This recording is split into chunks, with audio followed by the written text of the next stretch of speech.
कल भी एक विषय पर चर्चा हुई थी कि भगवान की कथा कैसे श्रवण करने को मिलती है।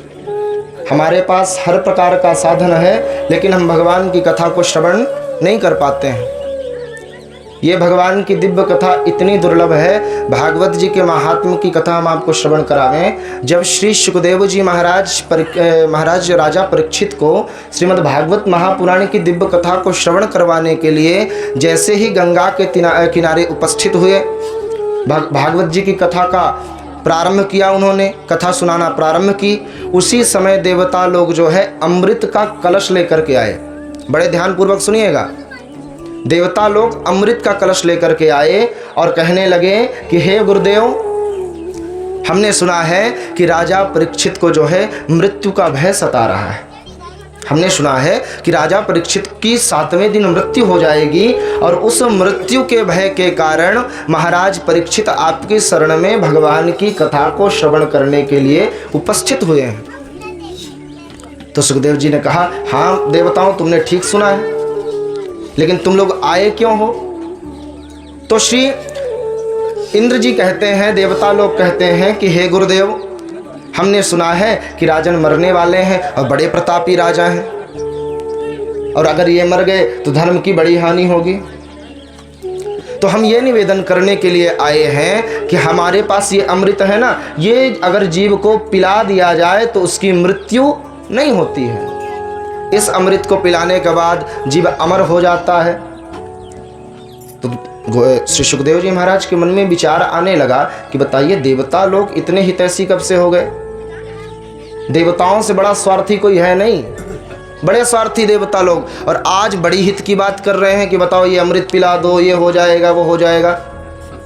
तो श्री सुखदेव जी ने कहा, बात कुछ जमी नहीं। बोले अच्छा, अमृत पिलाने के बदले में कुछ चाहिए वही है तो नहीं?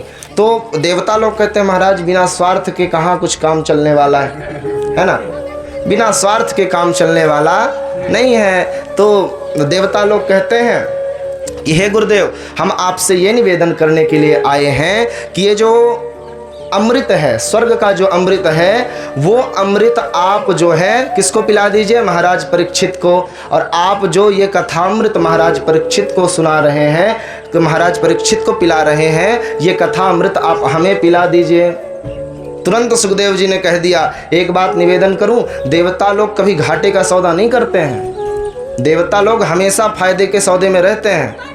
देवताओं को बड़ा एकदम प्यार से लेकर के गए समुद्र मंथन करवाने के लिए, और समुद्र मंथन में जब अमृत निकला तो देवता लोग अमृत लेकर के फूट लिए। तो देवता लोग कभी भी नहीं, किसी काल में अपने स्वार्थ से बढ़कर के कोई कार्य नहीं करते हैं। तो सोचिए, ये कथामृत कितनी दुर्लभ है कि देवता लोग अमृत का कलश लेकर के इस कथा को सुनने के लिए आए। भगवान की कथा स्वर्ग में सुलभ नहीं है।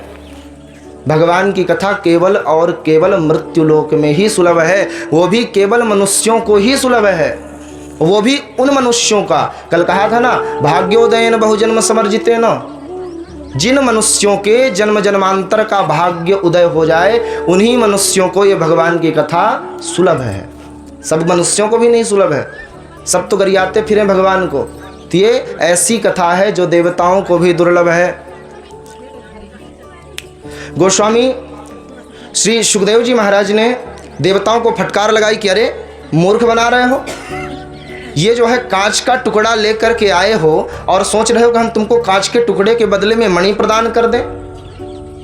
को कांचा को मणिर्महान ब्रह्मरातो विचार्य एवं तदा देवांजहासः।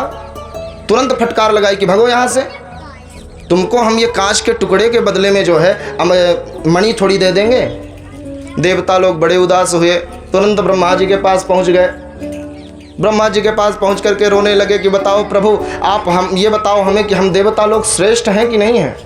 मानव श्रेष्ठ हैं कि देवता लोग श्रेष्ठ हैं? तो ब्रह्मा जी कहते हैं, अरे कैसी बात करते हो, इसमें कोई संशय है? हर प्रकार से देवता श्रेष्ठ हैं।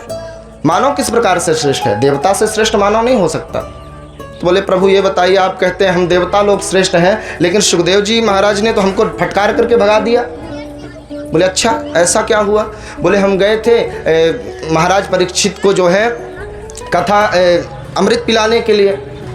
और हमने कहा कि ये अमृत आप परीक्षित को पिला दीजिए और कथामृत हमें पान करा दीजिए। रुष्ट हो गए, फटकार करके भगा दिया। क्या हम देवता लोग इतने श्रेष्ठ भी नहीं हैं कि भगवान की कथा को श्रवण कर सकें? क्या देवताओं में इतनी सामर्थ्यता नहीं है कि भगवान की कथा को श्रवण कर सके? ब्रह्मा जी ने कहा, अरे ये तो बड़ी गजब की बात हो गई। ऐसा क्या है इस कथा में कि आपको जो है श्रवण करने को नहीं प्राप्त हुई? तो ब्रह्मा जी ने कहा, देखो देवताओं, अभी थोड़ा सब्र करो। सब्र का फल जो है क्या होता है? मीठा होता है। तो ब्रह्मा जी ने कहा, देवताओं थोड़ा सब्र करो, देख लो कि भगवान की कथा को सुनने के बाद इस परीक्षित की गति क्या होती है। भगवान की कथा श्रवण कर रहा है तो रुक जाओ, थोड़ा सा देख लो क्या गति है। अगर कथा को सुनकर के कोई अच्छी गति होती होगी फिर आगे विचार किया जाएगा।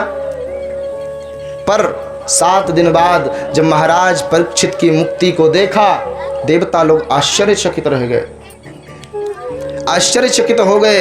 तुरंत ब्रह्मा जी के पास पहुंचे, बोले देखो प्रभु, परीक्षित की तो गति अच्छी हो गई, भगवान के धाम को चले गए महाराज परीक्षित भगवान की कथा को श्रवण करके। बोले हाँ भाई, कथा तो बड़ी ऐसी दिव्य कथा है जो देवताओं को भी दुर्लभ है और हम मनुष्य लोग इस कथा का लाभ नहीं समझ पाते। लगता है कि अरे सब ऐसे ही हैं। तो देवता ब्रह्मा जी ने कहा कि प्रभु, ब्रह्मा जी ने देवताओं को कहा कि चलो इसका परीक्षण किया जाए, आखिर इस भागवत कथा में, भगवान की कथा में है क्या। तो उन्होंने संसार के समस्त संसाधनों को एक तरफ रखा, पलड़ा उठाया, एक पलड़े में संसार के समस्त संसाधनों को रख दिया, एक तरफ पलड़े में जो है भगवान की दिव्य कथा को रख दिया। और जैसे ही पलड़ा उठा करके देखा कि भगवान की कथा का वजन बहुत ज़्यादा है, इस वजन के सामने संसार के समस्त संसाधन फीके पड़ गए। और देखिए